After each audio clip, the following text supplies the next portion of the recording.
सभी लोगों का क्रांति कंप्यूटर ट्रेनिंग इंस्टीट्यूट में मैं हिमांशु मौर्य स्वागत करता हूं।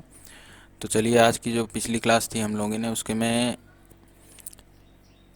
प्राइमरी मेमोरी के पहले पार्ट को हमने डिस्कस कर लिया था, जिसमें रैम हम लोगों ने लगभग लगभग ख़त्म कर लिया था। ठीक है। तो आज की जो क्लास में हम लोग पढ़ने वाले हैं वो रहने वाला है रोम। ठीक। तो चलिए क्लास को स्टार्ट कर लेते हैं। और ये जो प्राइमरी मेमोरी का सेकेंड वर्जन है, मतलब सेकेंड पार्ट है। तो चलिए बिना देर के क्लास को स्टार्ट करते हैं। तो देखिए, रोम जो बेसिकली होता क्या है, रोम एक ऐसी मेमोरी होती है जिसमें, मतलब जैसे रैम की बजाय अगर तुलना की जाए तो रोम की कैपेसिटी स्टोरेज की काफ़ी कम होती है। जैसे रोम हमारा 2 GB, 4 GB, 8 GB, 16 GB या 32 GB में आता है। बट जो रोम होता है वो उससे कम में रहता है। ठीक है। और साथ ही साथ रैम के अंदर जो भी हम काम कर रहे होते हैं, जब हमारा कंप्यूटर बंद होता है ना, तो वो उसके अंदर से सारा का सारा डाटा हो जाता है डिलीट। बट रोम में के साथ ऐसा कुछ नहीं है। इसमें जो भी डाटा हम स्टोर करके रखेंगे, हालांकि हम नहीं रखते हैं, कंपनी जब मैन्युफैक्चर करती है, मदरबोर्ड को बनाती है, उसी वक्त रोम के अंदर वो अपनी डिटेल्स, जैसे लोगो वगैरह रहता है, एप्पल का लोगो हो गया, विंडोज़ का लोगो हो गया, वो विंडोज़ कह रहे हैं, जैसे जिस कंपनी का मदरबोर्ड है, जेब्रॉनिक का है तो जेब्रॉनिक का, और गीगाबाइट का है तो गीगाबाइट का, फॉक्सिन का है तो फॉक्सिन का, उन सभी का जो स्टार्टअप होता है कंप्यूटर का, उसमें उसका लोगो या फिर नाम लिखा हुआ आता है। तो वो सारी इन्फॉर्मेशन मदरबोर्ड के बायोस या फिर रोम में स्टोर रहती है। ठीक है। तो चलिए अब इसकी थोड़ी सी थ्योरी देख लेते हैं। लिखा है, यह नॉन वोलाटाइल मेमोरी है, जिसका अर्थ है कि एक बार जब हम कंप्यूटर को बंद कर देते हैं तो रोम में रखा गया डेटा डिलीट नहीं होता है।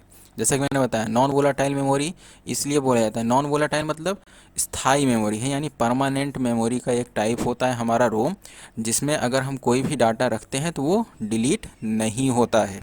ठीक है। और रोम का पूरा नाम जैसा आपको दिख ही रहा होगा, रीड ओनली मेमोरी, यानी इसमें रखे गए डेटा को हम केवल रीड कर सकते हैं। ठीक।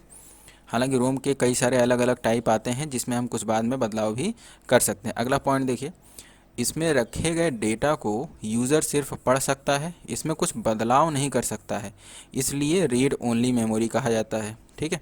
Third number, mask read only memory, यानी एम रोम में निर्माता यानी कि जो मैन्युफैक्चरर होता है, जैसे मैंने बताया, अपने बारे में लिखता है। जैसे डेल कंपनी का हो गया, एसर कंपनी का हो गया, गीगाबाइट कंपनी, मतलब ऐसी कई सारी कंपनीज हैं जो मदरबोर्ड को बनाती हैं। आदि कंपनी के कंप्यूटर को ऑन करने पर हमें कंप्यूटर का लोगो तथा कंपनी से संबंधित अन्य जानकारी दिखाई देती है। ठीक है, उसमें रहता है। ये जानकारी एम रोम में स्टोर होती है। ठीक है। तो कभी कभी क्वेश्चन में आ जाता है कि जो कंपनी का लोगो या कंपनी से संबंधित जिस भी कंपनी का मदरबोर्ड आपके कंप्यूटर या सीपीयू में लगा होगा, उससे संबंधित जो अन्य जानकारी होती है वो किस प्रकार की रोम में स्टोर होता है, तो वो होता है एम रोम। ठीक है। चलिए, अब जो रोम के टाइप्स होते हैं मेनली वो तीन तरह के होते हैं, पी रोम, ई पी रोम और ई पी रोम। पी रोम मतलब programmable read only memory, E P ROM मतलब erasable programmable read only memory, और ई पी रोम का मतलब होता है electrically erasable programmable read only memory. ठीक है। तो अब चलिए जो है इसके आगे की थ्योरी देख लेते हैं इन्हीं तीनों की। अब अच्छा, यहाँ पर रोम जो रहता है ना, उसमें कुछ ऐसा देता है, ये रोम हमारा कुछ ऐसा ही दिखाई देता है, इसी तरीके से रहता है, हालांकि थोड़ा अलग रहता है। चलिए आगे देखते हैं इनकी थ्योरी के बारे में। देखिए, पहला हमारे पास है पी रोम, यानी प्रोग्रामेबल रोम, यानी प्रोग्रामेबल रीड ओनली मेमोरी। लिखा है, पी रोम एक मेमोरी चिप है जिस पर डाटा केवल एक बार लिखा जा सकता है। एक पी रोम मतलब ये जो पी रोम है, यानी प्रोग्रामेबल रोम जो होता है, इसमें डाटा हम केवल एक बार लिख सकते हैं, दोबारा डिलीट करके इसमें हम कोई भी चीज़ नहीं लिख सकते हैं। एक पी रोम और एक रोम के बीच अंतर यह है कि पी रोम को ब्लैंक मेमोरी के रूप में निर्मित किया जाता है, यानी जब भी पी रोम को बनाया जाता है, जब भी कोई कंपनी पी रोम बनाती है तो उसमें कोई भी डाटा स्टोर नहीं करती है। जबकि जो रोम होता है वो मैन्युफैक्चरिंग प्रोसेस के समय प्रोग्रामिंग उसमें की जाती है, यानी कि जो केवल रोम होता है उसमें जब कोई कंपनी मैन्युफैक्चर करती है तो उसमें अपने डिटेल्स उसमें डाल देती है रोम के अंदर। ठीक है। अब यहाँ पर यह रोम का एक अधिकार है, जिसमें रोम बायोस मतलब रोम का एक टाइप है। ठीक है, अधिकार नहीं है, ये थोड़ा टाइपिंग मिस्टेक है। जो पी रोम होता है वो रोम का एक टाइप है, जिसमें रोम बायोस से संबंधित इन्फॉर्मेशन को केवल एक बार ही प्रोग्राम किया जाता है। यानी कि जो बायोस से संबंधित डिटेल्स होती हैं, यानी बेसिक इनपुट आउटपुट सिस्टम से संबंधित जो भी इंफॉर्मेशन होती है वो रोम में एक ही बार स्टोर किया जाता है, जिसमें आगे कोई परिवर्तन नहीं किया जा सकता। ये पी रोम का है, ठीक है। मतलब एक बार इसमें अगर डाटा स्टोर कर दिए तो दोबारा डिलीट नहीं कर सकते, या फिर दोबारा इसमें कोई प्रोग्रामिंग और नहीं लिखी जा सकती है। देख लीजिए पी रोम होता कैसे है। ऐसे कई सारे बोर्ड्स होते हैं जिसमें इस प्रकार की पी रोम का यूज़ किया जाता है, ठीक है। ये सभी जो आपको दिख रहे हैं ना, ये सभी पी रोम के ही टाइप हैं। चलिए आगे देखते हैं। अगला है हमारा ई पी रोम, यानी erasable programmable read only memory.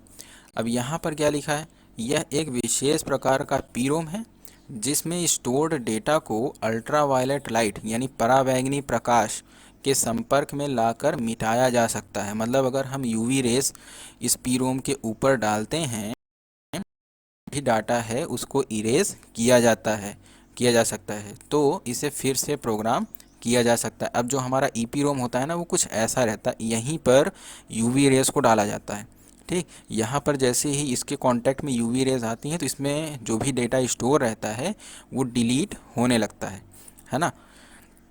ये दिख रहा है। और इस तरीके का कुछ बॉक्स रहता है, यहाँ पर पी रोम को डाला जाता है, इसको अंदर कर दिया जाता है, यहाँ से ऑन होगा और यहाँ से जो भी रहता है कितने लेवल पर उसको रखना है, रखने के बाद मतलब यूवी रेस की डेंसिटी को सेट किया जाता है कितना रखना है, और तब जा कर के इसमें का डाटा डिलीट होना शुरू होता है, ठीक है। तो चलिए अब आगे देखते हैं। अगला है हमारा EEP रोम, यानी electrically erasable programmable read only memory. अब इसमें देख लेते हैं क्या लिखा हुआ है। इसमें रखे गए डाटा को इलेक्ट्रिकल चार्ज में एक्सपोज करके मिटाया जा सकता है। मतलब ईपी रोम में क्या था, यूवी रेस का यूज़ किया जाता था, बट यहाँ पर विद्युत आवेश का यूज़ किया जाता है, यानी इलेक्ट्रिकल चार्ज, ठीक है, मिटाया जा सकता है।